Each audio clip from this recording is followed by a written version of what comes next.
Escape from Hamas. Reporting from New York, here's Bill Hemmer. Good evening, I'm Bill Hemmer, and this is a Fox News exclusive, Escape from Hamas. Once again, Middle East violence dominates the news. A murderous rain of missiles on Israeli cities, launched by the terrorist organization Hamas. Israeli defense forces pounding the Gaza Strip in retaliation.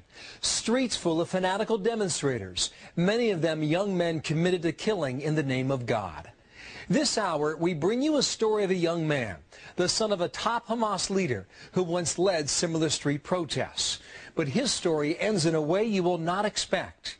He says that after a long journey through darkness, he finally saw the light. As you're about to hear, that young man now has a lot to say, some things that will shock and offend many people. This Fox News investigation goes deep into the very heart of Hamas itself and inside one of Israel's highest security prisons, where Hamas also flourishes. And in the end, we will take you to a quiet Christian haven here at home in the United States. But this story begins in the crucible of contending religions in the old city of Jerusalem. Here's Fox News' Jonathan Hunt.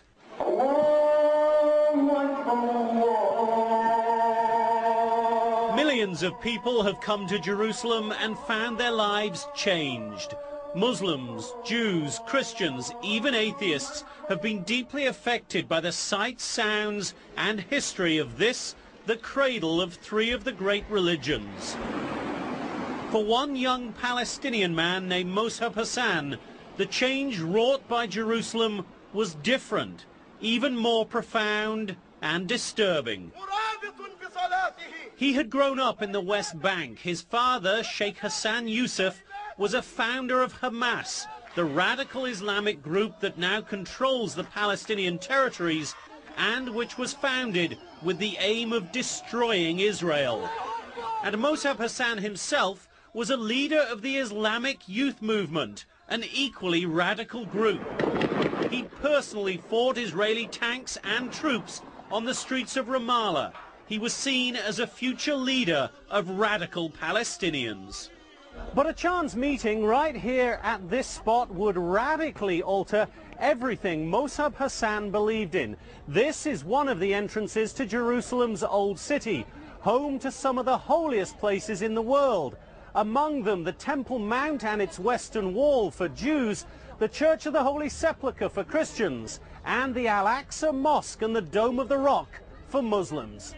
Mosab Hassan's chance encounter with a Christian tourist not only ripped apart his deeply held belief in the Muslim faith, it would also change forever his life and the lives of his family. Mosab Hassan believes with all his heart that that chance meeting might also very well change the world. And his denunciations of Islam are harsh and startling. Every Muslim who read the Quran, if they allow themselves to listen to this Quran and believe in the same time that this is from God, I think they are sick and they need help.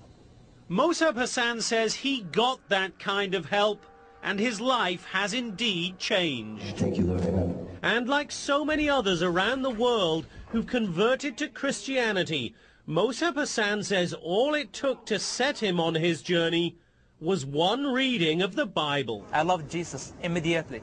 Why? Love your enemy. That was the one that moved me from deep and changed my life forever. I've been suffering for a long time. It's like my medicine became. It's not a drug. It's not it's not like Quran.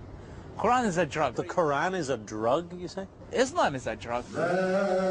Incendiary words from a young man on a mission.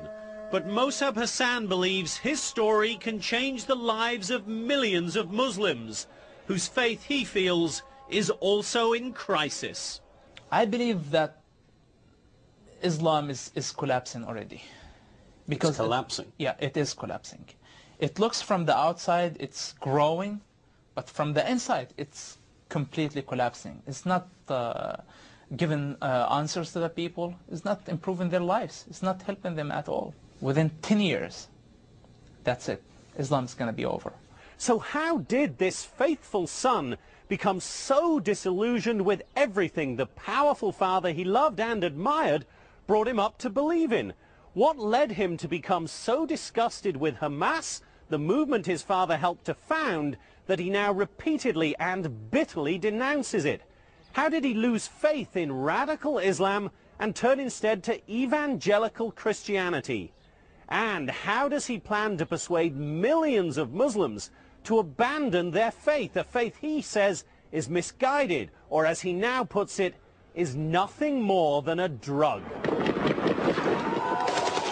And how did he escape the hell of the Middle East conflict and end up in a place many consider paradise on earth? Mosab Hassan's journey from the west bank of the Jordan River to the west coast of America, from the crucible of radical Islam to the heart of the Christian faith, when we return.